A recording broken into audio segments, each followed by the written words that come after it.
Shaken yet standing firm. This is Radio Cayman in the Cayman Islands. For the Record is brought to you by Fidelity Bank. For all your banking and pension needs, call or visit a Fidelity branch today. Vamped Motors, the only authorized Ford and Toyota dealership serving the Cayman Islands. And Cayman Pharmacy Group, with locations in West Base and professional pharmacy at CTMH Doctors Hospital. The Cayman Pharmacy Group has a location for you just around the corner. And Seaboard Marine. With over 35 shipping ports, find your shipping solution by calling Seaboard Marine at 949-4977. Coming to you live from Radio Cayman Studio. For the record.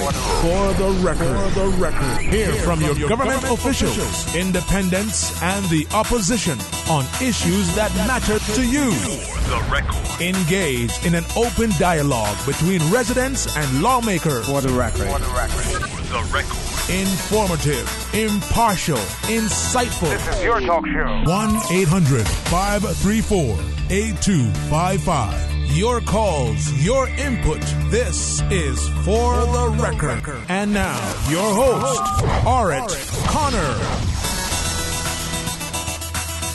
Good morning and welcome to For the Record. For those of you who are hearing this strange voice on Radio Cayman and For the Record, my name is Orrett Connor and I have hosted this show before.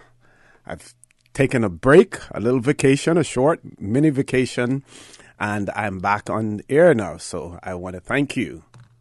First of all, I want to thank Ms. Donna Bush for filling in for me during my absence. And of course, when I arrived at the airport, I was greeted by one of Radio Cayman's biggest fans, and Radio Cayman does have many fans, many followers, loyal followers. And I was greeted by one, and the first thing I was told was, Miss Donna did an excellent job while you were gone. She did an excellent job while you were gone. And that resonated through everyone who I spoke to since my return to the island as well. So I want to thank Miss Donna Bush again for doing such an excellent job. Of course, she's a pro on this. This is her media communications. That's her line of work. So she's right at home in the studio when she's hosting For the Record or any other show for that matter as well. So I want to thank you, our listening and viewing audience, for allowing Radio Cayman and by extension For the Record into your homes, into your vehicles as you traverse the soon-to-be busy roads of the Cayman Islands again when school begins. So I want to thank you for allowing Radio Cayman and by extension For the Record into your homes, into your vehicles as you travel the busy roads, into your places of work, whether it be an office cubicle or if you're working in the outdoors. Of course, For the Record is a show produced by the staff and management of Radio Cayman, and it is geared towards keeping you abreast of issues as they arise and play out on a local, regional, and international scene. I have the good fortune of being your host, and you're welcome to join me every Monday, Wednesday, and Friday from 7:30 a.m. until 9:30 a.m. Our phone lines are always open. There's always someone there waiting to take your calls. Normally, it is that beautiful radio voice of Miss Susan Watson. That is when she's not on vacation, because sometimes it seems as if they think that we have it planned, that we're both of us on vacation at the same time. What's going on between OC and Susan? They're on vacation at the same time. So, to join us in the conversation, you can call us on our toll-free number provided courtesy of Flow. That toll-free number, 1-800-534-8255. You can also call us on 949-8037 and 949-6990. Of course, if you don't like to talk on the telephone, email us at For the Record. That is one word, For the Record, at candw.ky. And, of course, we have a WhatsApp number where you're welcome to send us a text message or leave us a voice note. If you leave us a voice note, then the contents of that voice note will be played over the air during the course of the show. That WhatsApp number is 925-3261. And of course, we're on YouTube, so you can follow us, Radio Cayman live stream, if you subscribe to that as well. Today we have no one in the studio, no guests. The opposition, they have taken off the month of August. I did speak to the leader of the opposition yesterday, and he was trying to see whether or not he could actually accommodate us this morning and to come to talk about his private member's motion in relation to the referendum on the port project. Unfortunately, he's unable to be with us this morning, but no doubt we will hear from him here on For the Record at some point in time about this private member's motion as well. I also want to mention that another of our loyal listeners, Mr. Varian Ebanks, he's 90 years of age today. Notice I said 90 years of age. I didn't say 90 years old, because you're as old as you feel and you're as old as you want to be at times as well. So 90 years of age today, and I want to say a very, very happy birthday to Mr. Varian Ebanks. He is always in contact with Radio Cayman. He's calls in, he talks to Miss Susan, he'll call me as well and talk to me, and we really, really appreciate you, Mr. Varian Ebanks, and we hope that we will have you with us for many more years as well. Another happy birthday, and this one, I'm concentrating on the print media, and it's not the one that you probably are thinking that it will be. It will be the second anniversary for the Caymanian Times, celebrated on the 22nd of August, and they had an editorial in that regard, and I will share that editorial with you before we start to talk about other topics, because I've been missing in action for 2 weeks, so I need you, my listening audience, to bring me up to speed now with what's happening, what has been happening in the Cayman Islands as well. So the editorial in the Caymanian Times on the 22nd of August, 2018 reads, and this is a quote, "This is not a real newspaper," a certain government official wrote in 2013. "It has staples. It is not an internationally accepted newspaper." I don't know what an internationally accepted newspaper, is supposed to be. So the editorial goes on to say, 3 years later, Cayman Weekly took another step in its development and launched its own traditional tabloid newspaper, namely Caymanian Times. "I am proud of this achievement," quote, says Ralph Luce, owner and publisher. "I wish to thank all of my supporters, writers, readers, and friends who have made this achievement possible. 2 years later, we are now celebrating our second anniversary as a real, quote-unquote, real newspaper after acquiring the Reporter 11 months ago. The Caymanian Times newspaper will remain politically neutral and will promote excellence, particularly here at home.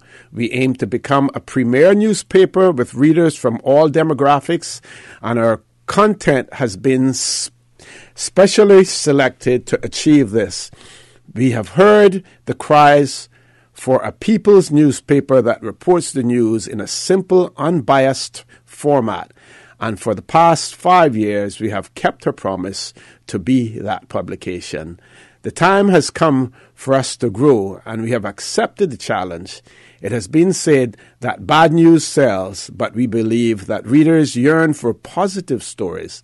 After all, the good old book, the Bible, is the most read book here in the Cayman Islands and around the world. Our readers have told us that they appreciate the presentation and content of our articles, and some even make a habit of reading our newspaper at bedtime. Other readers have applauded the online functionality of downloading our entire newspaper from the website and have printed and shared with colleagues at work. This has increased our readership by 20,000 per week. great, excellent, good readership. We plan to double our distribution and aim to become the most read newspaper on the island. We encourage our readers to share in our progress and success, as this newspaper will take its place in the hearts, minds, and hands of the Cayman public. And again, a belated happy birthday to you, Caymanian Times. I think Miss Susan said we have a caller. Let's go to the phone lines. Caller, good morning. Welcome to For the Record. Well, congratulations, OC. You're back, man. We miss you, man. You don't do that too often, you know. You can't afford to have a vacation too often, you know, because we got plenty of problems on the island. We need to talk about it, man. But I hope you enjoyed your time, and I'm glad to hear you back, man. Thank you very much. I'm glad to be back too. I think I came back a few pounds lighter, a little bit stronger, and with my lungs certainly expanded quite a bit as well after riding in the mountains of Cuba. Oh, okay. You did go riding? Yes. Okay. Yes. Okay. Well, that was good then. Yep. OC, I got a question I want to ask you. Your opinion about this. People coming to the Cayman Islands after 4 years and joining the police force. That's not right. I gotta keep pounding on this because that's not right. Something gotta be done about that. Because when you went to Cuba, did you see any other people in the police force there besides Cubans? Well, I assume that they were Cubans. They spoke Spanish. Those that that we came in contact with and everything. So I would, based on Cuba's policy and its commitment to its own people, I would say yes, that all of the Cuban policemen are Cuban nationals. Nowhere else that they got foreign police. If somebody that is a foreigner in another country as a police officer, they've been there a long, very long time, you know? And the part of that they is saying about they can't get Caymanians, or the Caymanians are not applying. Caymanians are applying, but they do not want to give the Caymanian a job because it seems like you got to have bachelors and doctorates to become a police officer here in Cayman. You just need common sense, you know, and you can read and write. That's why you need to be a policeman, because after you're trained for 6 months, you're supposed to be up to standard. And that is another thing in Cayman. You don't get the training the proper way. You go home when the day is over and you be with your family and all sort of stuff. When we went to Barbados, we was away from our family 6 months. 6 months. And we went through rigid training. Here, they don't train you the right and proper way. So caller, what you're saying is that the efforts that we see being made publicly by the Royal Cayman Islands Police Service to recruit Caymanians, because they do put the advertisements out there, they do say that they want to hire Caymanians. You saying that effort isn't genuine? Yes, it is, but you know too, this is what they find fault. They shortlist you, the Caymanians, and they find fault the Caymanian, they can't do this, or they short of this, or they didn't. Hello, caller, are you still there? I think we lost that caller. Let's go to a commercial break. We have one caller. We're going to take the commercial break, and then when we return, we will take that other caller, and hopefully the first caller will rejoin us as well. Please stay tuned. For the record, we'll be back shortly. The Cayman Islands boasts of a long, colorful, and rich history. In tribute to our roots, Radio Cayman, the voice of the Cayman Islands, is pleased to bring you the historical vignette series, sponsored by Cayman National Bank. Visit Cayman National Bank today for all of your financial needs. The Cayman Islands, he hath founded it upon the seas. As with much of history, historical facts tend to be passed along via the older folks and stories. One of the fullest early accounts of the settlement of Cayman Brac was given by H.W. Rutty, J.P., in 1908, which was gathered from the oldest residents. The first settlements were made in 1833, when 3 families bearing the names Rich, Foster, and Scott from Grand Cayman went to the Brac. Although others came from Grand Cayman and Jamaica, the present population in 1908 was composed of descendants of those 3 first families. Of the traditional founding families, the Fosters and Ryans have the fullest genealogical and oral records. Information from this historical vignette was sourced from Founded Upon the Seas, A History of the Cayman Islands and Their People by Michael Creighton and the New History Committee. Radio Cayman's historical facts vignettes are proudly brought to you by Cayman National, with branches on all 3 Cayman Islands. Visit Cayman National Bank today for all of your financial needs. Cayman National Bank has been proudly serving the Cayman community for over 40 years. With over 7 customer service centers and ATMs located throughout Grand Cayman, Cayman Brac, and Little Cayman, Cayman National makes banking easy. Whether you're out dining, shopping, or playing, we invite you to visit our customer service center, conveniently situated at Camana Bay, which offers full-service banking along with ample parking. I invite you to visit us at Camana Bay, where banking blossoms. At Seaboard Marine, customers often ask us questions about their shipments. Can you explain what a less than container load is for shipment and what your minimum charge is? Sure. A less than container load, or LCL, is any overseas shipment that does not require the full space of a container. At Seaboard, we have great rates for small packages. Just let us know the dimensions of your package and we'll help you out from there. Shipping shore to shore. Did you hear that Vamt Motors has your sale going on now? And you get your choice on the money you'll save on your new car or truck? My sale? My choice? Really? Yeah! And they have lots of cars on sale. Some up to $7,000 off. Sounds pretty good. It gets even better. You can choose to take the full discount, or you can get some or all of it as cash back. Extra cash back would be great. Exactly! And you can even use the savings to extend your warranty or service plan so you'll drive worry-free for years longer. Another good idea. If you want to upgrade with something like a new roof rack or backup camera, you can choose that too. Wow, I get to choose? Yeah, that's why it's your sale, your choice. Going on now at Vancouver Road while stocks last. A pharmacy is where you go for medicine and for the pharmacist's advice on how to take them. Here at CTMH Doctors Hospital Pharmacy, our pharmacists are trusted health professionals whose job is to help people receive the best results out of their medicine. They know exactly what's in your prescriptions and will be happy to answer any of your questions. You can be sure that our pharmacists will see that your medicine is at the right strength, in the right dose, and will check that you yourself know how to take them or use them properly. Come in today for a consultation with our pharmacist at CTMH Doctors Hospital Pharmacy, where we care about your health. Hello, Cayman. My name is Saleha Green. I'm your contestant number 1 representing Georgetown. It's Leticia Bush. I am contestant number 2 and I'm representing Bordentown. Contestant number 3, Trinity Dixon, representing Bordentown. My name is Aaliyah Harrison and I'm representing the beautiful district of West Bay. I'm Caitlin Seymour, contestant number 5, representing the district of Bordentown.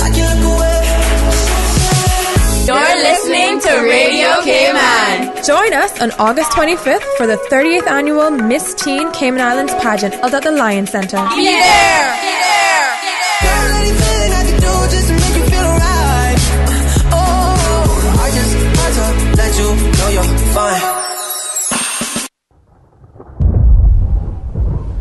Radio Cayman, your number 1 community station, would like to remind you that we are in the hurricane season, and in order to survive a hurricane, you need to be prepared. If officials' sources say a hurricane is imminent, please board up or shutter up windows in your home or place of business. Remember to use good lumber, as makeshift boarding may actually cause more damage. Also put strong bracing on outside doors so that they are not blown off or blown in. This hurricane advice was brought to you by Radio Cayman, your caring community radio station. System 1 loaded. 1-800-534-8255. What is on your mind when it comes to the government, independence, and the opposition? Issues that matter to you. 1-800-534-8255. Waiting to hear from you. For the Record, with your host, Orrett Connor. Good morning and welcome back to For the Record. I think we lost a caller earlier. That caller may have rejoined us, and we still have another caller on hold. So I'm going to ask the caller who has rejoined us to try to be as brief as possible so that we can accommodate the other caller before we reach our 8 o'clock news. Caller, good morning. Welcome back to For the Record. Yeah, O.C., thank you. Yeah, I do believe that the ad in the paper is genuine, but it's the other part of it that when they go inside the classroom or they do the test and what stuff, they find so much fault in the Caymanian. Nobody don't join the army as a soldier. They have to take them and train them to become soldiers. And that's what a training school is for. But it seems like they find fault with the Caymanians all the time. Once it's a Caymanian national, but if it's a foreign Caymanian, then you don't have a problem there.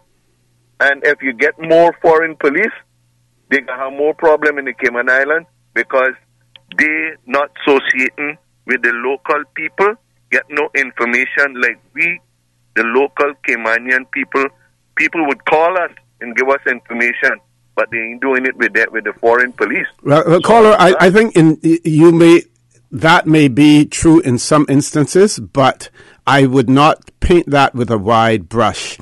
I live in a community where we have just developed neighborhood watch, and the community officers who came around there, they may have been living in the Cayman Islands for a long period of time, but they weren't Caymanians, did an excellent job. So I wouldn't, and I'm sure that there are others who can attest to the same thing happening as well. There are bad apples, everywhere, but I wouldn't want to paint anyone or that situation with a wide brush because there are several exceptions. I just wanted to point that out. I live in the same area where you live, so I mean, I understand what you're saying, but it really don't work that way all the time. Trust me. No, I agree. I agree with you that there are exceptions. There should be something done about it to try and assist the local Caymanian people that is interested in joining the force. I know plenty was shortlisted and said they can't write a statement. You take them and write a statement. Yeah. Well, you take them and teach them. And I've seen some existing ones there now where statements leave much to be desired when it comes to writing statements, as well. But caller, I'm going to ask you to leave us there because we do have another caller that's been holding on long before we even took the commercial break. Please feel free to call back after the news, though, because we have no guests in the studio. So you, or listening and viewing audience, will be our guests for the entire show. Next caller, good morning. Welcome to For the Record. Good morning. Good morning. How are you? You sound very somber this morning. I'm fine. I probably would have to send out a petition to get you back to the island. You got to find out what's happening in Cuba. Ain't go sound too all right. Well, we were there for 14 days, and we rode 11 out of the 14 days. 2 days we're traveling, the one going from here to Cuba and then coming back. And then we had 1 day traveling from one province to the other. But we rode for 11 out of 14 days, which is exceptional. You was well missed. Thank you. Thank you. See, I want to say 2 words on the police department. Sure. I'm not here being, what you could call it, anti-foreigner and all that kind of garbage that they say that we Caymanians and here complaining and so forth. But what I have to say about the police department, if they so want Caymanians into the police force that they say they so do, they need to work with the Caymanians. If they got Caymanians coming in failing the test, they should do some police academy lessons here in some building form or other to help get these Caymanians in there, because they seem like they're using every little thing in the book to keep it down, because then they may have someone here for 4 years, 5 years, 10 years, and they could write better and they can speak better and they could probably write a statement. But half of these police officers that we got in there now can't even write a statement or doing their job. They drive around all day with green and blue light on or all blue light on and the windows are up. Yeah. How can you help me if I'm hollering? Yeah, Caller, do you think that organizations like the Cadet Corps or even the Scouts would be a good building block for persons who want to enter the police service or customs or immigration for that matter, because they all stress discipline and everything else. I know of a young man several years ago who was a scouter and became a police officer, and I think he's still within the police service as well. May have even gotten promotion since he has been there also. Do you think that those organizations could be a stepping stone? Some of those organizations would be a real big help to our Caymanian young men, because our Caymanian young men is very easy to get defeated. And when they get defeated, it is hell to try to bring them back up to a certain extent. They kept saying, oh, they don't want us. But we have to put our foot down and say, you know what? I ain't stopped until I get through that door. Don't care how much time they're going to do that test over. But we need some sort of police academy going on here. And those departments, departments just call in regards to them different types of programs they have in Cayman. They need to throw that out there and encourage people to try to work harder to get into the police force as Caymanians. Okay. I'm not against any foreigners coming wanting to be my police force, but our police force is corrupt to the max. Yeah, I'm not going to let you go that easily, right? What about what's your views on the new national dress code policy for 2018 school year that has been issued by the education by the ministry in consultation with the Education Council. And that policy, it will take effect on the first day of September. Students must dress in accordance with their specific school uniform policy. Take pride in your stride is what the campaign is called. What do you think about the dress code? Very quickly. Well, OC, we had this dress code from day one. We probably had a few things added to it, but this dress code has been in effect from day one. It just has not been implemented year in and year out by the principals, the parents, and so forth. So what I have to say about that, I pray and I hope it works, because our schools are getting out of control when it comes to their apparel. They grooming, and that is not a good example for trying to go out there to get a job after you leave high school or college. You think you can walk in, I call it a white man job, with this pants down across your butt, and so forth and so forth. You got to groom yourself. You can't groom yourself at this age now when you're in schools. Okay. How can you groom yourself when you go to a white man job when he got to tell you how to dress? Time for that. Caller, I'm going to ask you to leave us there, but I'm going to invite you to call back later on after the news, because I'm going to need a lot of company on here this morning since I have no guests. So we're going to have a lot of airtime to talk. Please feel free to call back as well. Folks, please stay tuned for the record. We'll be back immediately after the 8 o'clock news. Thank you, Mr. Connor. And studio time by Price Right is 7:59. Is Grand Cayman's warehouse shopping superstore, making your dollar go further with huge savings and no membership fees. Get more of the things you use every day at the right price. But it's not just grocery and health and beauty. Price Right has a full range of products, from office to automotive, patio furnishings to kitchen appliances, and even electronics. And since warehouse prices mean savings for you, everything is priced right at Price Right, Grand Cayman's warehouse shopping superstore. The voice of the Cayman Islands. 89.9 FM in Grand Cayman and 93.9 FM in Cayman Brac and Little Cayman. Silver wings shining in the sunlight. Radio Cayman.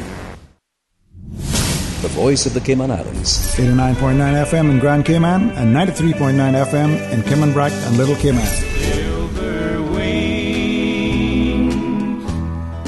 Shining in the sunlight.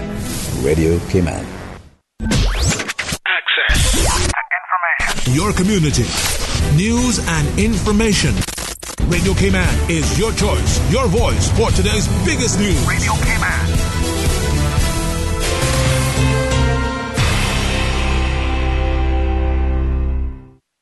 From Radio Cayman's newsroom, I'm Shanda Gallego with your latest news. After Education Minister the Honourable Juliana O'Connor Connolly announced a $4,300 minimum to be paid to government teachers come September, Speaker of the House the Honourable Makiva Bush says paying teachers more means happy educators, enhancing the classrooms. There's going to be more satisfaction. I think there will be less undercurrent grumbling, and I think that education as a whole is going to benefit, because teachers will feel that I mean something, because at least the government is paying me more. Mr. Bush says he doesn't believe teachers will slack off from giving their best efforts now that they are paid more. Or, as he puts it, no one will be slacking off. It's not going to be a free-for-all, and I believe that we have responsible teachers that are going to ensure that, look, now I'm paid more, I will. I was doing what I could, but now I'm going to make the extra effort. Teachers are humans. They have families. Education Minister, the Honourable Juliana O'Connor-Connolly says come next year, September, no government teacher will be making less than $5,000 per month. It's not all backpacks and school supplies. Back to school also means back to morning traffic. And police have a few reminders. Radio Cayman's April Cummings has more. Police say there are some traffic issues that could impact road safety during the morning commute, especially for those coming from the eastern districts. Between 7 a.m. and 8:30 a.m., Poindexter Road will be closed to all motorists, except those living in the Prospect area or those with children going to school in that area. Police say the closure is in response to a large number of complaints from the residents of the area about poor traffic conditions and speeding in what is a residential community. Police also issued a warning for everyone. They will not tolerate speeding in school zones. They say the fines for speeding in a school zone are double the regular rate at $40 per mile over the speed limit that you're traveling. Pay close attention to signage and pedestrian crossings, and they say they will be out in force. Motorists are also asked to pay attention to school buses during their travels, and remember that going around a school bus or crossing its path during pickup or drop-off of students is not only dangerous, it's also illegal. Police also say if you live in the eastern districts and are heading to work in town, plan to leave home earlier than you've been doing during the summer to give yourself that extra time for the back-to-school traffic. April Cummings, Radio Cayman News. Parents and guardians are also reminded to ensure children are strapped into car seats properly. Turning to regional news now, more than 30 tremors have been recorded in Trinidad and Tobago since Tuesday's 7.3 magnitude earthquake that rocked the oil-rich Twin Island Republic, causing widespread damage, the Seismic Research Center off the St. Augustine's campus of the University of the West Indies has reported. Carib Updates' Wendy Chantome has more. It said the latest quake, with a magnitude of 4.0, occurred Thursday around 6:44 a.m. at a depth of 70 kilometers. The SRC said 37 aftershocks have been recorded since Tuesday. The Association of Trinidad and Tobago Insurance Companies said Thursday that while, like the rest of the country, it is relieved that there have been no reports of serious injury and loss of life, there have been reports of some damage to property. It said policyholders who have sustained damages should contact your representative insurance company, agent, or broker and immediately notify them of any claims. And the United States Embassy has announced that from August 28th, it will waive visa renewal interviews in Barbados for qualified applicants. More from Carib Updates' Uslan Crosby. It said the move is part of the U.S. government's efforts to improve customer service and streamline the visa process. In a statement issued on Thursday, the embassy said Barbados passport holders may qualify for a visa renewal interview waiver if their previous visa expired within the past 12 months and they are applying for the same visa category as their previous visa. We now turn to the BBC with the check of international news. That's it for me. From Radio Cayman's newsroom, I'm Shanda Gallego. BBC News with Jonathan Izard. The Spanish cabinet has passed a decree authorising the removal of the remains of the fascist dictator General Franco from a monument to those who died in the Spanish Civil War. Fascists still use the site near Madrid as a place of pilgrimage. The decree will still need parliamentary approval. Scott Morrison has been sworn in as Prime Minister of Australia, hours after Malcolm Turnbull was forced out of office by Liberal Party rivals. Mr Morrison, an ally of Mr Turnbull, said one of his main tasks would be to heal his deeply divided party and bring the country together. More than 130 MPs from Southeast Asia have urged the United Nations Security Council to take Myanmar to the International Criminal Court over its treatment of the Rohingyas. It comes a year after the Myanmar security forces drove more than 700,000 members of the Muslim minority into Bangladesh. BBC News. What's happening in your community? News and information, music and more. You can find us. www.radiocayman.gov.ky. Like us on Facebook and follow us on Twitter. Radio Cayman is your choice, your voice for today's biggest news. Radio Cayman.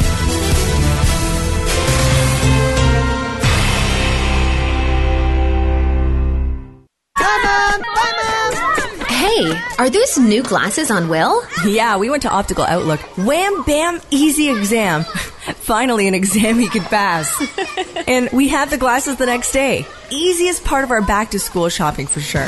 Book your child's exam today at Optical Outlook. Call 746-2020. Save 50% off a complete pair of glasses with any student eye exam. From now until August 31st. Come see the difference with Optical Outlook. Located in the Caymanian Village. Follow us on Facebook and Instagram.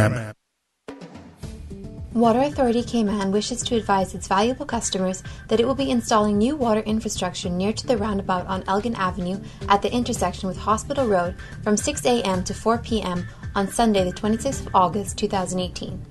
During this time, motorists are asked to avoid the area whenever possible and to drive with caution to ensure their own safety as well as that of the Water Authority staff. Traffic signs will be posted in the vicinity of the work area and the authority will be directing traffic. The Water Authority appreciates the patience and understanding of the motoring public as it upgrades its water infrastructure to better serve its customers and apologizes for any inconvenience this may cause. Place household garbage in large bags prior to its placement in a garbage container to avoid spillage during collection. A suitable garbage container must be made of sturdy materials that will allow it to withstand weathering. A tightly fitted cover is also necessary to keep out water and stray animals. Do your part. Keep your surroundings clean.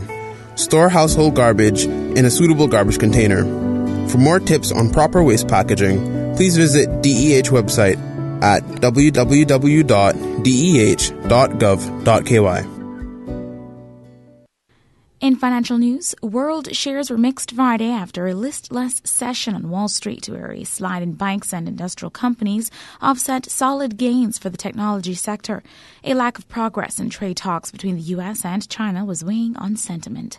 Keeping score, Germany's DAX edged less than 0.1% higher to 12,371.64, and the FTSE 100 in Britain was unchanged at 7,562.97. In France, the CAC 40 rose 0.2% to 5,427.83. Wall Street was poised for gains, with the futures contracts for the Dow Jones Industrial Average and the S&P 500 both gained 0.2%. In trade, investors had their eye on the latest developments in the U.S.-China trade dispute as both nations ended their first high-level talks in 2 months with no sign of progress in breaking their deadlock. Markets showed little reaction to the latest round of dwelling tariffs between the U.S. and China. The countries imposed 25% tariffs on $16 billion of each other's goods Thursday, including automobiles and factory equipment. The increases were announced previously. That is the latest in financial news here on Radio Cayman. I'm Shanda Gallego. I've got some beautiful clothes. I know just where they go. Meet the world with Puritan Cleaners. They are here for you and me. Best cleaners you will see. Happy 60th anniversary to Puritan Cleaners. Puritan, now using the most popular and eco-friendly cleaning solvents. Through the month of August, take 16% off on all men and women's apparel. 4 convenient locations to serve you. Savannah, Countryside, Elgin Avenue, Georgetown, Centennial Towers, West Bay, Eastern Avenue, Georgetown. Drive-through, rain or shine, free pickup and delivery. Call Puritan Cleaners, 949-7104. You feel good when you look good. At Kirk's Home Center, we can make your life much better. We got it all together.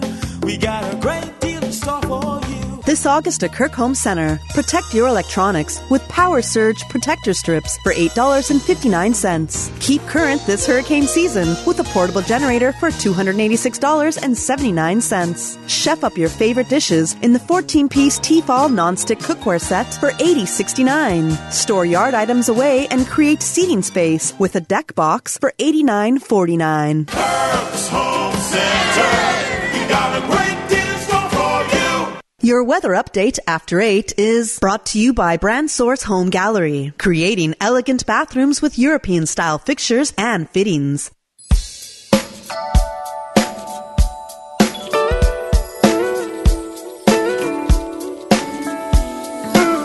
Good morning. Time now for the latest weather report. Current temperature is 85 degrees. Relative humidity is 83%. Barometric pressure 29.94 inches and rising. Wind is northeast at 6 knots. Overnight low temperature was 78 degrees. Synopsis indicate isolated showers and possible thunder expected across the Cayman area as a tropical wave interacts with an upper level low over the northwest Caribbean. Radar images show isolated showers in and around the Cayman area moving towards the west.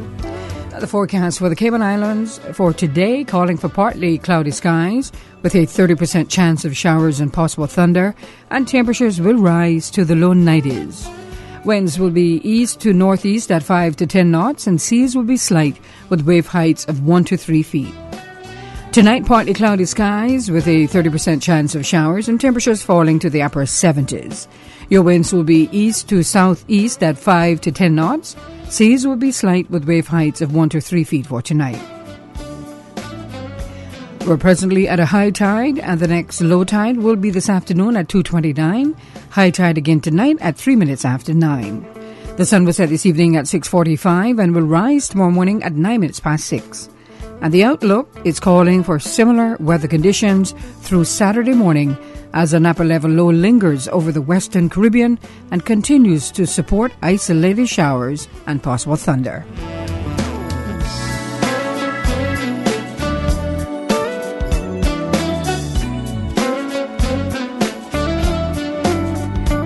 Your weather update after 8 is brought to you by Brand Source Home Gallery, creating elegant bathrooms with European-style fixtures and fittings.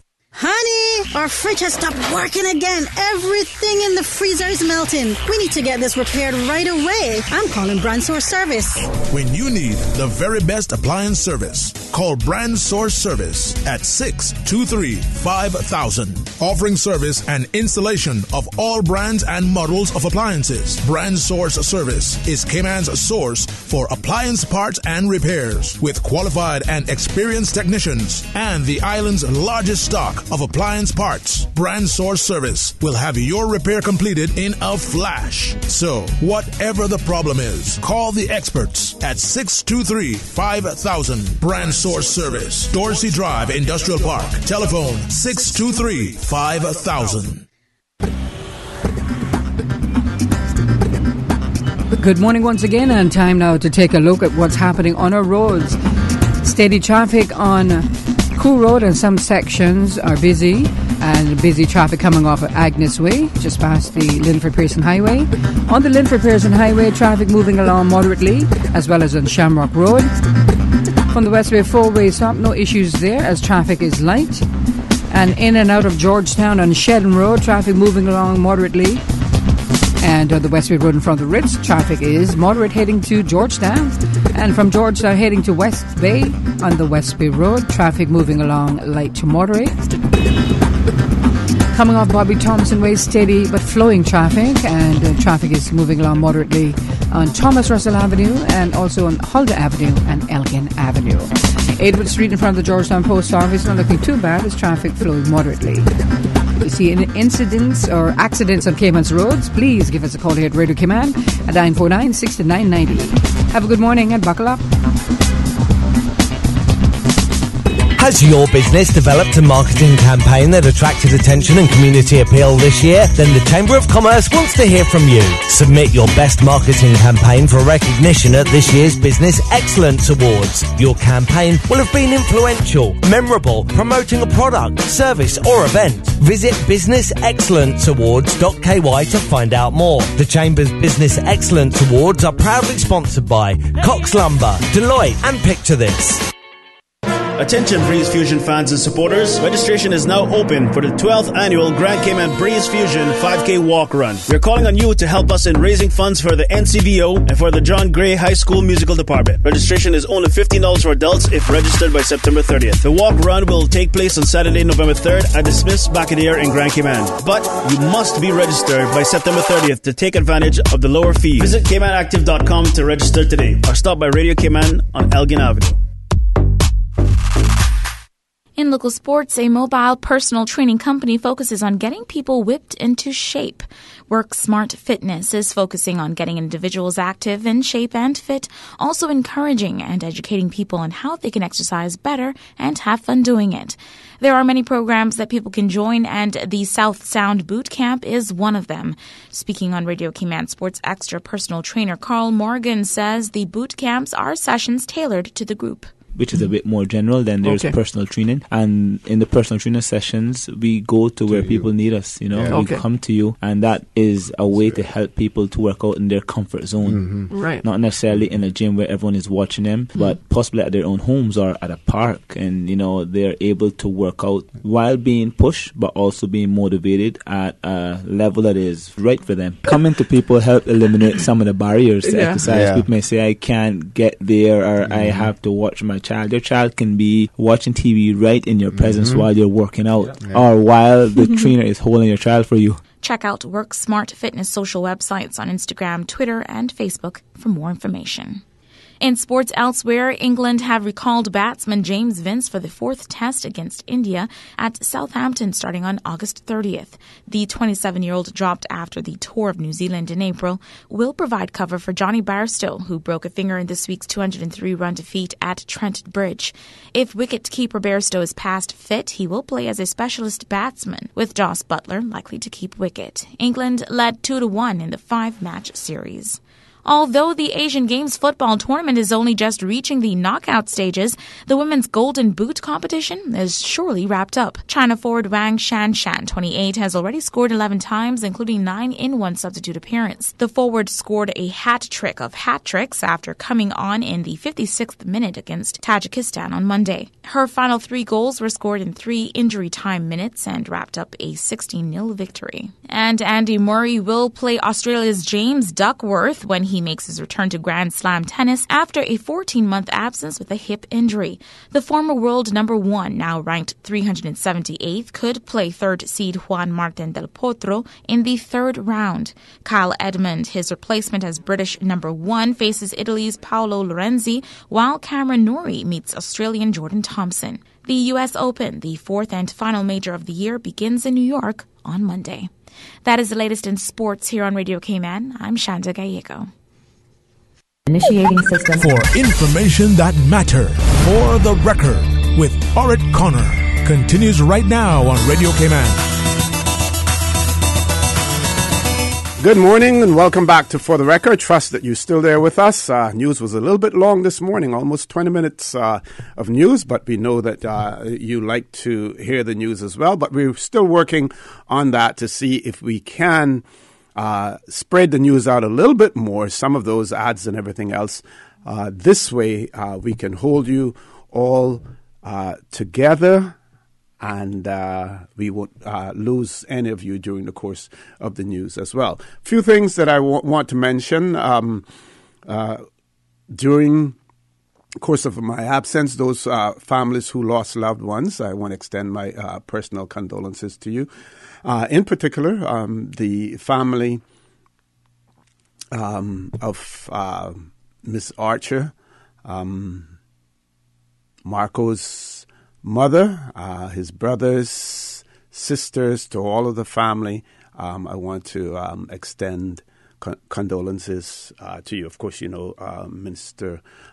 Marco Archer, former member of the Legislative Assembly, former minister. It is not easy when you lose any member of your family, but it is particularly tough, very, very tough, when you lose the matriarch of your family as well. So our prayers and condolences go out to the Archer family as well. Also mentioned Mr. Varian Ebanks' birthday today, and another mention, and I will give credit to the Miss Jewel Levy of the reporter for the Caymanian Compass, national hero, living contented life at 90, Sybil Ione McLaughlin, Cayman's only living national hero. She turned 90 years old today as well. So we want to say a happy birthday to Miss Sybil. I haven't seen any statements from the government, from the ministries, but again, this is where it is extremely important for us to pay homage to our national heroes, especially those that are still alive. And if one isn't out there already, we would expect a statement to be forthcoming about our national heroes. If we want our people to respect and to honor our national heroes, then it must start from the top. It must start with the government. We should know the birthdays of every one of our national heroes, and especially those who are alive. They should be complimented. They should be recognized for that as well. So just a little slap on the hand to the government if they have not yet issued a statement in relation and congratulating our national hero, Miss Sybil Iona McLaughlin, on her 90th birthday as well. Okay, we have some WhatsApp messages as well. This person says, good morning. How I feel about the dress code being implemented is it is just being rolled over from one term to the next. No parent, teacher, or principal is seeing that it is implemented. It's just a waste of talk. And the Minister of Education must be aware of this, that the implementation process, which is left to those who administer the day-to-day running of the schools, that is left to them to do, that they must therefore be consistent with their policy. Now, I want to, for those of you who are not familiar with what the dress code is all about, I'm going to read part of a press release. It says that each individual school will outline expectations with respect to their own uniform in relation to the color and style of socks, pants, skirts, shirts, blouses, belts, undershirts, and required PE kits. However, the following are the dress code which shall apply to all government schools. Now, here they are. Uniforms should be properly fitting.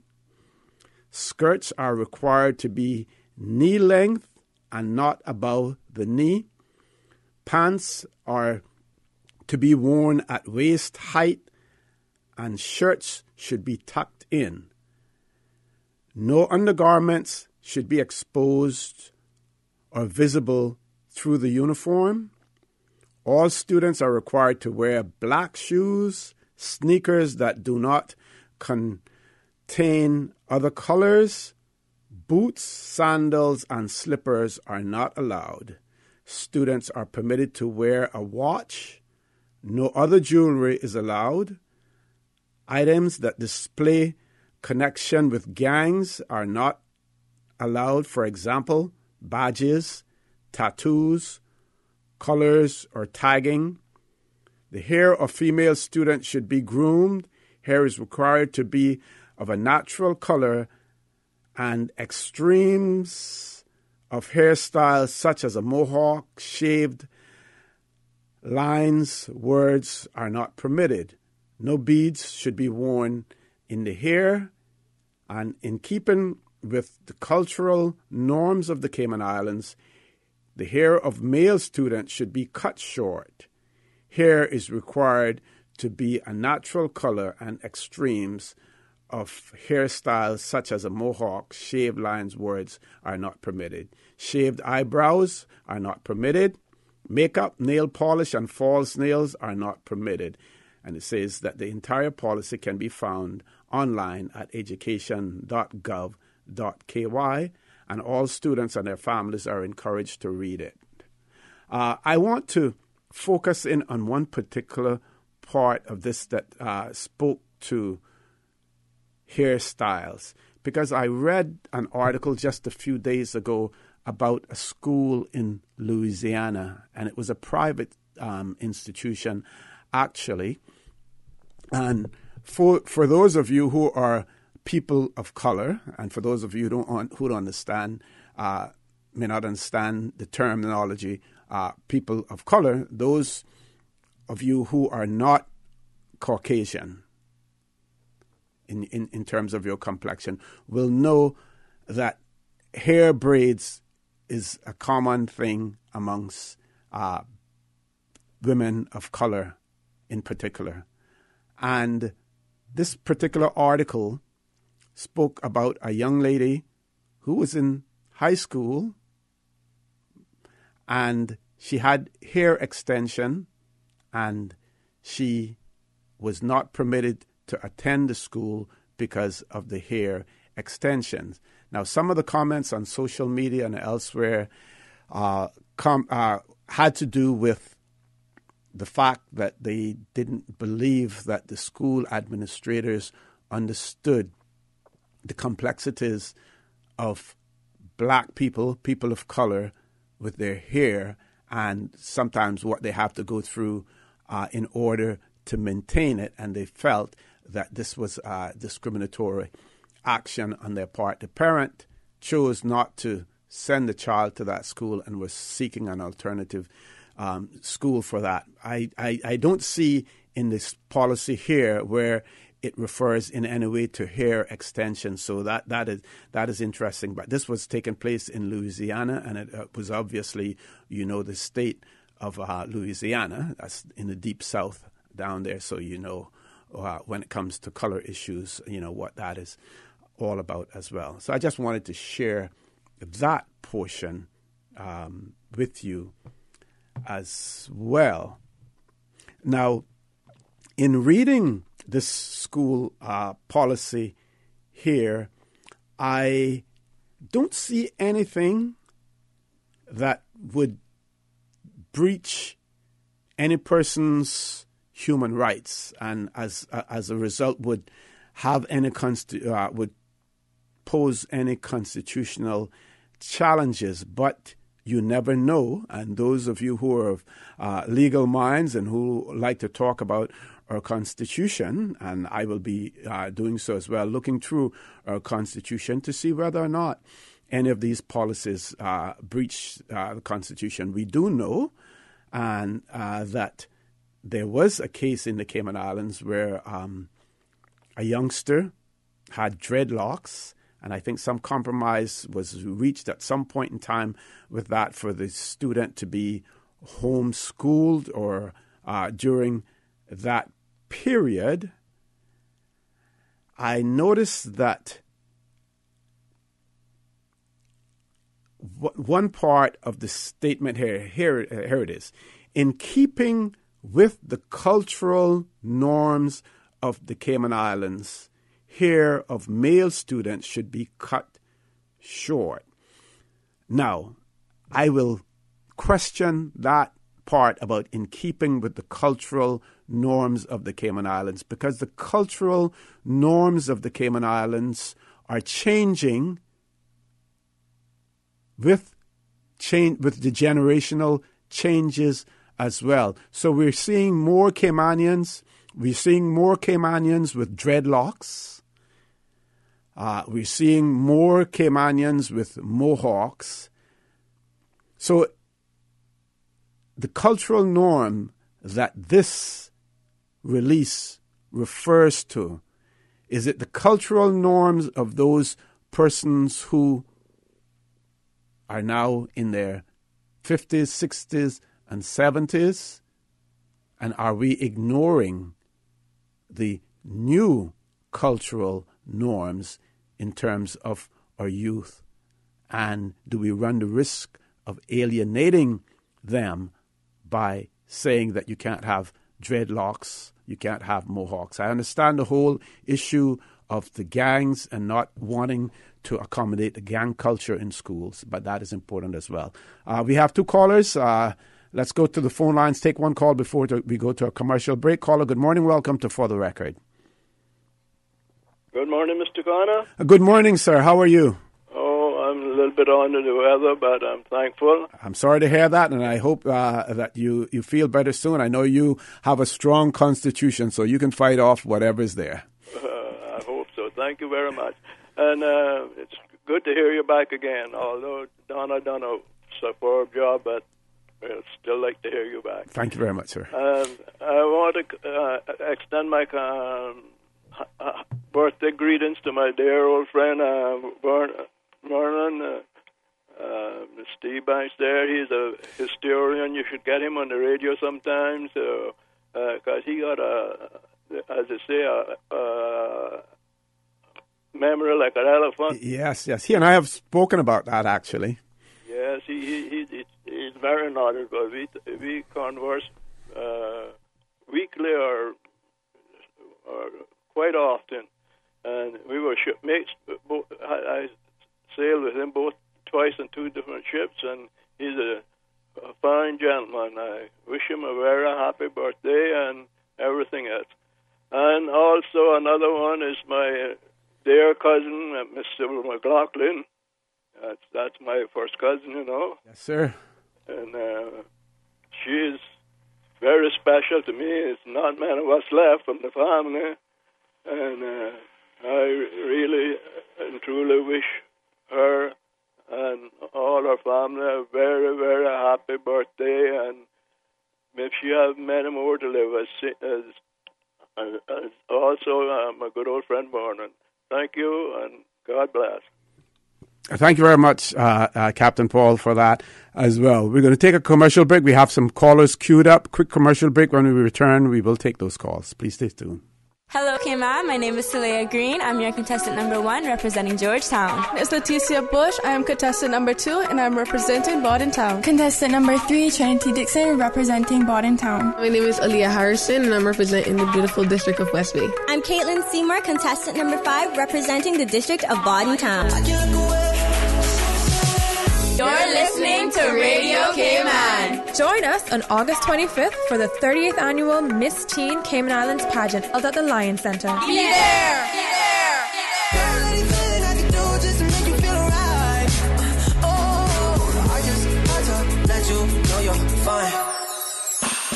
Are you feeling sick but don't feel ill enough to go to the doctor? Ask your pharmacist for advice. Here at West Bay Pharmacy, our pharmacists have been trained to offer helpful, easy-to-understand advice on the treatment of everyday minor ailments for yourself and all the family. Anything from headaches, cough, and sore throat to cold sores, our pharmacists will know when medical help is needed and will not hesitate to refer you to your doctor if your symptoms demand it. Like doctors, our pharmacists have a professional code, which means all personal information you give them will be treated in the strictest confidence. Visit us today at West Bay Pharmacy, where we care about your health. At Seaboard Marine, customers often ask us questions about their shipments. Hi, I'm thinking of buying a car from the States. Which port do you ship out of? Hi, we ship out of Miami, Houston, and Brooklyn. Just let us know your port of choice and we can provide you with a quotation and answer any questions you may have on insuring and protecting your vehicle during its journey. Shipping shore to shore, Seaboard. Sometimes things just don't go as planned. That's why you need Contractors All Risk Insurance from Fidelity Insurance Brokers. Ensure you're covered in the event of property damage and third-party injury or damage claims during your construction projects. And with Fidelity Insurance Brokers, you can be sure you are getting competitive pricing and superior customer service. Call us today for a free quote. Fidelity, we're good for you. System 1 loaded. 1-800-534-8255. What is on your mind when it comes to the government, independence, and the opposition? Issues that matter to you. 1-800-534-8255. Waiting to hear from you. For the Record with your host, Orrett Connor. Good morning and welcome back to For the Record. Going straight to the phone lines as promised. Caller, good morning. Welcome to For the Record. Hey. Good morning, Ossie. I'm calling. Actually, you basically stated what I was going to state in relation to the child with the locks some years back and stuff as well. And my daughter, well, the youngest one, she's starting John Gray High School this year. And she wanted to lock her hair because her hair is like cotton. And I guess you would have to describe it because as black people, they different textures and it curls at the end. So she wanted to lock her hair. And we were inquiring, about it and at the salon. And to get to my point is it was a lady there whose hair was locked, but she works in the private sector. But her hair, she keeps it what they call groomed, and it's very long. But she said, you know what, you want to be really careful with that because they do not accept locks as in the private sector. Even though it's a little bit like how they were before, it's the same way. Once they look at your hair and it's locked, this is like a point against you. So I'm saying this to say that this locking hair, because it states specifically for boys, I think that it should be cut short. It didn't say anything about girls. But if you have a boy and they want to grow their hair naturally, I do not see what is wrong with that, or if the boy braids their hair and it's kept clean and neat and whatever. Now, yes, we do have some locks that they just grow it natural. It's a natural state. And that is how we are. You are basically telling these child that you in your natural state is not good enough. That is what you're saying. No, keep it clean, keep it neat. That's the way I think, that it can be done. But then you're also telling the child, you know what? When you get to the private sector or when you get out there and stuff, you got to cut off your hair. You have to do this. You have to conform to that way is what you're basically telling the child. The other thing is for me with uniforms, I think that girls should be able to wear knickers, or what do you call it, Bermuda shorts, because Cayman is hot. It does get hot. They can only wear the skirt or the long pants. This is at John Gray, and I can only speak for John Gray. Or the long navy blue pants.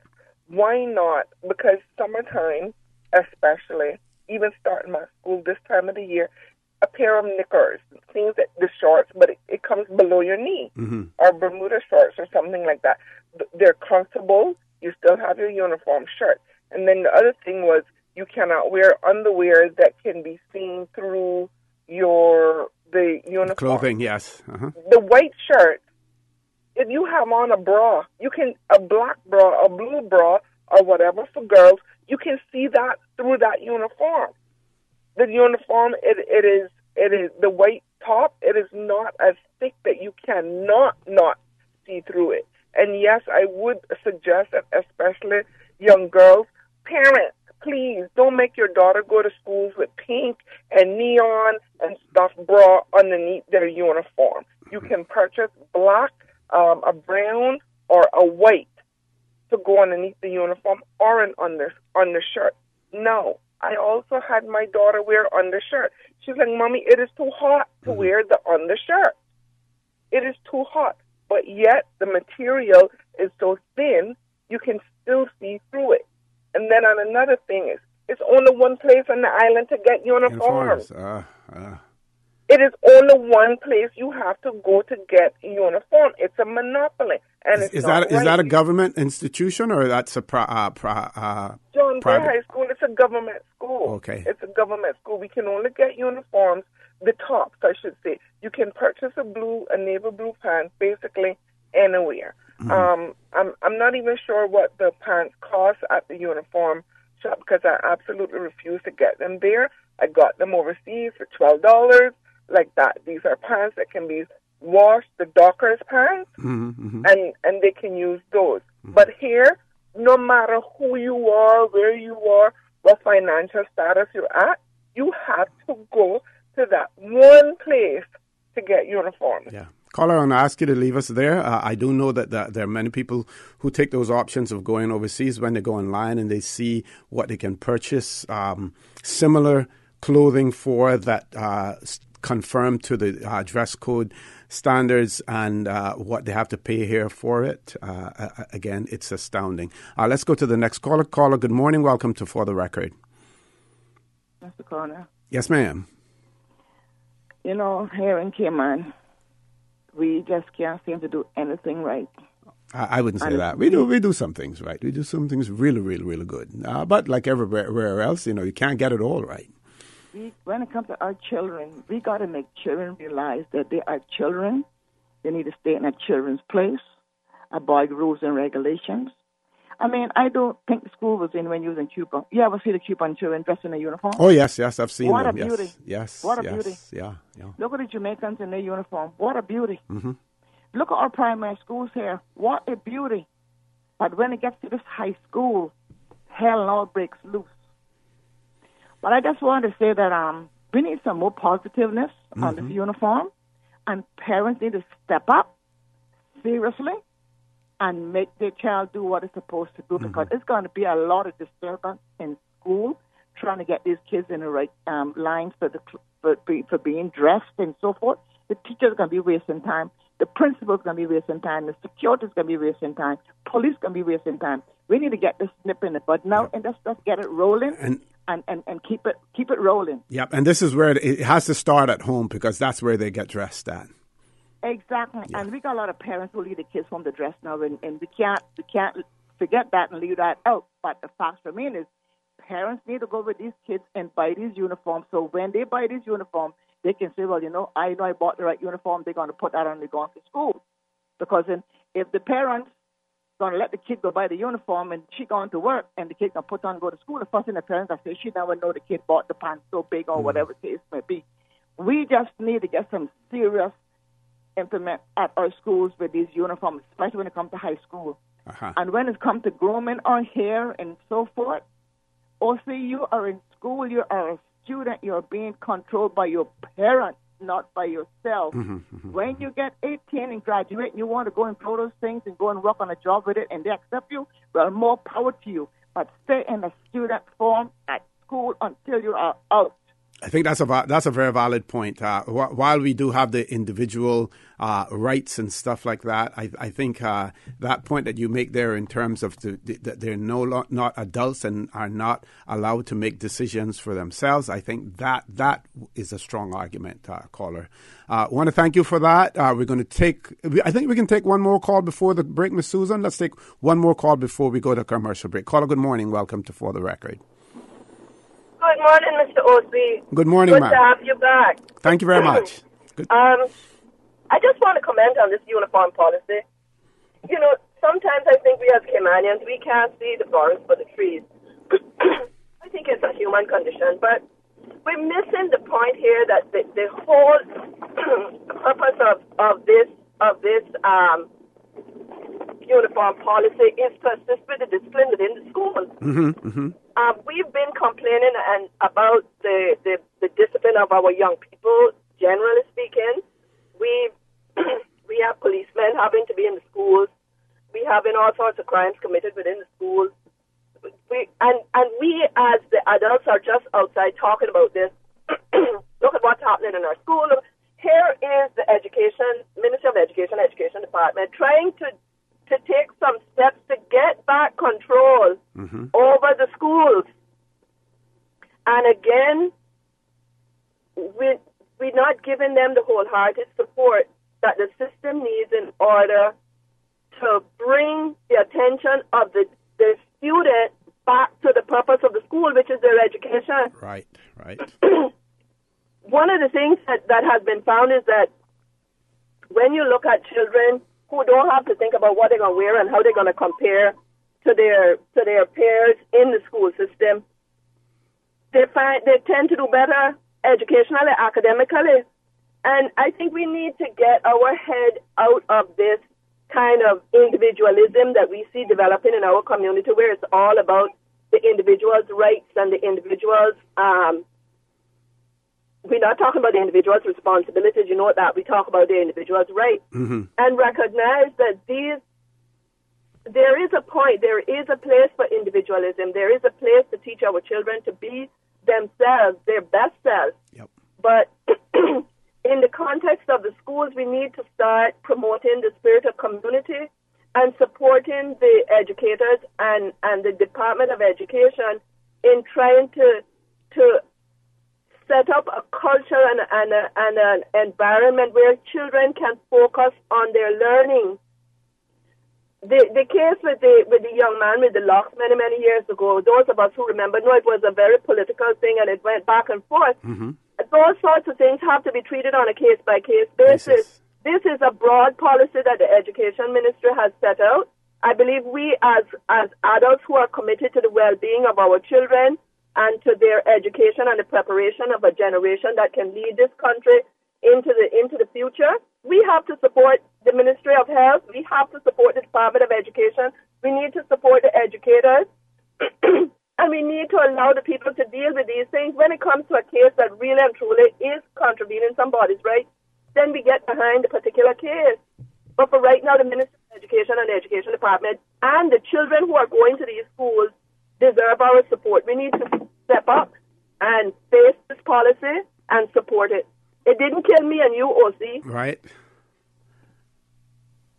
You still Thank there, you very much, Mr. Connell. Thank you very much, caller. Well said, well put, and a really good defense of the policy, as well. We want to thank you very much for that, caller. We're going to take a commercial break. When we return, we still have other callers queued up as well.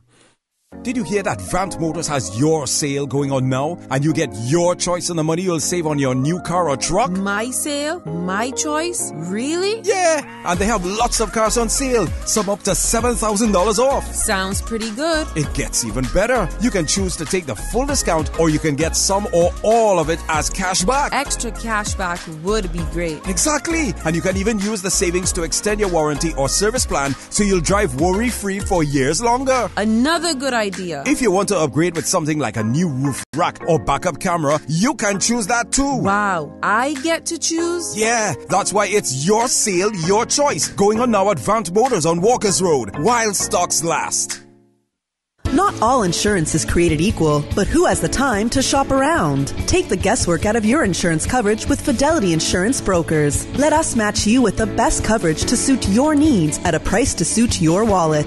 Plus, get superior customer service from dedicated claims professionals to ensure speedy claims processing. Get your insurance through Fidelity Insurance Brokers. Call us today at 949-7822 for a free quote. Fidelity, we're good for you. Radio Cayman, maintaining the innovation. On a daily basis, making it easy to connect with you, our listeners. Add us to WhatsApp today, 925-3261. That's 925-3261. Radio Cayman. Send a text or voice note. Can I send a request, please? You don't really have to ask us. Just send a request. This is a shout out to my ex. Radio Cayman, the voice of the Cayman Islands. Radio Cayman, maintaining the innovation.